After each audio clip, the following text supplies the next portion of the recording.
రాజమండ్రి వద్ద గోదావరి వరద ఉధృతి కొనసాగుతోంది. తగ్గిన గోదావరి వరద మళ్లీ ఉధృతంగా ప్రవహిస్తోంది. ధవళేశ్వరం బ్యారేజ్ వద్ద మొదటి ప్రమాద హెచ్చరికను మించి గోదావరి వరద అవుతోంది. 10,20,000 వరద నీటిని బ్యారేజ్ నుండి సముద్రంలోకి విడుదల చేయడంతో అంబేద్కర్ కోనసీమ జిల్లాలోని 4 ఉపనదులు పొంగిపొర్లుతున్నాయి. కోనసీమ జిల్లాలోని 27 లంక గ్రామాల చుట్టూ వరద నీరు చుట్టుముట్టింది. కాజువేలు నీట మునిగాయి. దీంతో లంక గ్రామాల ప్రజలు పడవలపైనే ప్రయాణాలు కొనసాగిస్తున్నారు. రాజమండ్రి వద్ద ఘాట్లో భక్తులు స్నానాలకు దేవకొండ గేట్లు మూసివేశారు. గోదావరి వరదలకు సంబంధించి మరింత సమాచారం రాజమండ్రి నుండి మా ప్రతినిధి శ్రీనివాస్ అందిస్తారు.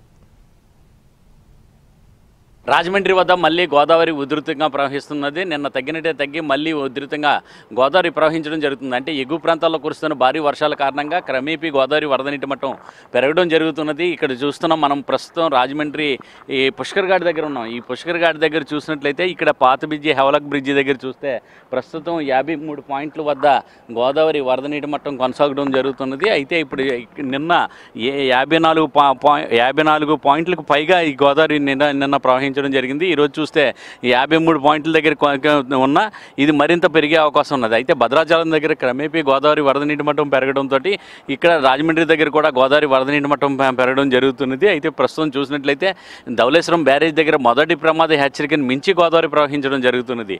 అక్కడ 12.10 అడుగుల వద్ద గోదావరి వరద నీటి మట్టం కొనసాగడం జరుగుతున్నది. 7-5 అడుగుల వద్దకు గోదావరి వరద నీటి మట్టం చేరుకున్న తర్వాత మొదటి ప్రమాద హెచ్చరికను జారీ చేశారు. అలాగే బ్యారేజీకి సంబంధించిన 175 గేట్లను కూడా ఎత్తివేసి మొత్తం 10,20,000 కుసెక్కుల నీటిని సముద్రంలోకి విడుదల చేయడం జరుగుతున్నది. దీంతో చూస్తే కోనసీమ ప్రాంతంలోని కాజువేలు అన్నీ కూడా నీట మునగడం జరుగుతున్నది. అంబేద్కర్ కోనసీమ మొత్తం చూసినట్టయితే అక్కడ వరద ఉధృతి కోనసీమలో కూడా ఉధృతంగా ప్రవహించడం జరుగుతున్నది.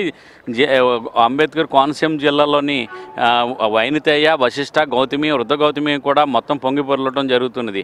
అయితే అయినవిల్లి ఎదురు భీముడియం దగ్గర కూడా కాజువేలి పైకి వరద నీరు చేరుకోవడం జరిగింది. దీంతో అక్కడ రాకపోకలు అనేది వర్షం ఈ వరద నీటిలోనే నడుచుకొని వెళ్ళిపోతున్న పరిస్థితులు కనిపిస్తున్నాయి.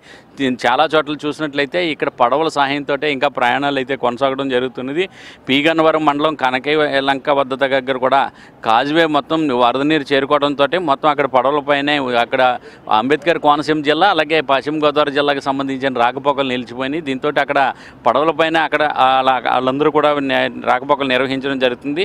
అలాగే పీగన్నవరం మండలము గంటిపెద్దపూడి వద్ద కూడా గోదావరి వరదపై ఉన్న తాత్కాలిక గట్టు కూడా తెగిపోయిన కారణంగా 3 నెలలుగా అక్కడ పడవలపైనే అక్కడ కూడా 4 లంక గ్రామాల ప్రజలు కూడా ప్రయాణాలు కొనసాగుతున్నారు. ఇప్పటికీ కూడా 3 సార్లు వరద ఉధృతికి ఈ కాజువేలన్నీ కూడా నీట మునిగినాయి. ఇప్పుడు మరోసారి ఈ కాజువేలన్నీ కూడా నీట మునగడం జరుగుతున్నది. అయితే ప్రస్తుతం ఇక్కడ చూసినట్లయితే ఎగువ ప్రాంతాల్లోని గోదావరి వరద నీటి మట్టం క్రమేపీ పెరగడం కారణంగా మరొక కొద్ది రోజుల పాటు గోదావరి మరింత పెరిగిన తర్వాత మళ్ళీ తగ్గుముఖం పట్టే అవకాశాలు ఉంటాయన్నారు. అయితే ఎగువ ప్రాంతాలకు వస్తున్న వర్షాల కారణంగానే భద్రాచలం దగ్గర గోదావరి వరద నీటి మట్టం కూడా 2వ ప్రమాద హెచ్చరికను మించి అక్కడ ప్రవహించడం జరుగుతున్నది. ఇక్కడ కూడా రాజమండ్రి దగ్గర కూడా ఇప్పుడు మొదటి ప్రమాద హెచ్చరికను మించి ఇక్కడ గోదావరి ప్రవహించడం జరుగుతున్నది. అయితే ధవళేశ్వరం బ్యారేజ్ దగ్గర ప్రస్తుతం 12.10 అడుగుల వద్ద గోదావరి వరద నీటి మట్టం కొనసాగుతున్నది. అది 13.75 అడుగులకు గోదావరి వరద నీటి మట్టం పెరిగినట్లయితే ఇక్కడ కూడా 2వ ప్రమాద హెచ్చరికను జారీ చేసే అవకాశాలు ఉంటాయి. అయితే గోదావరి వరద నీటి మట్టం క్రమేపీ పెరుగుతున్న నేపథ్యంలో గోదావరి పరివాహక ప్రాంత ప్రజలందరూ కూడా అప్రమత్తంగా ఉండాలని చెప్తున్నారు. అలాగే మండల తహసీల్దార్ కార్యాలయాల్లోని, రెవెన్యూ కార్యాలయాల్లోని, జిల్లా కలెక్టర్ కార్యాలయాల్లో కూడా కంట్రోల్ రూమ్లను ఏర్పాటు చేశారు. ప్రజలకు ఎటువంటి అవసరం వచ్చినా వెంటనే మాకు కంట్రోల్ రూమ్లకు ఫోన్ చేసినట్లయితే తమకు సాయం అందిస్తానంటున్నారు. అధికారులంతా అప్రమత్తంగా ఉన్నది.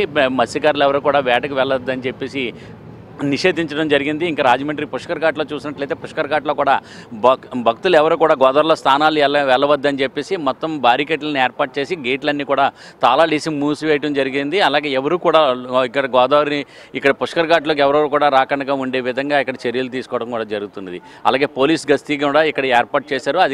అధికారులందరినీ కూడా ఇక్కడ అప్రమత్తం కూడా చేయడం జరిగింది. కెమెరామ్యాన్ వాసుతో శ్రీనివాస్, NTV.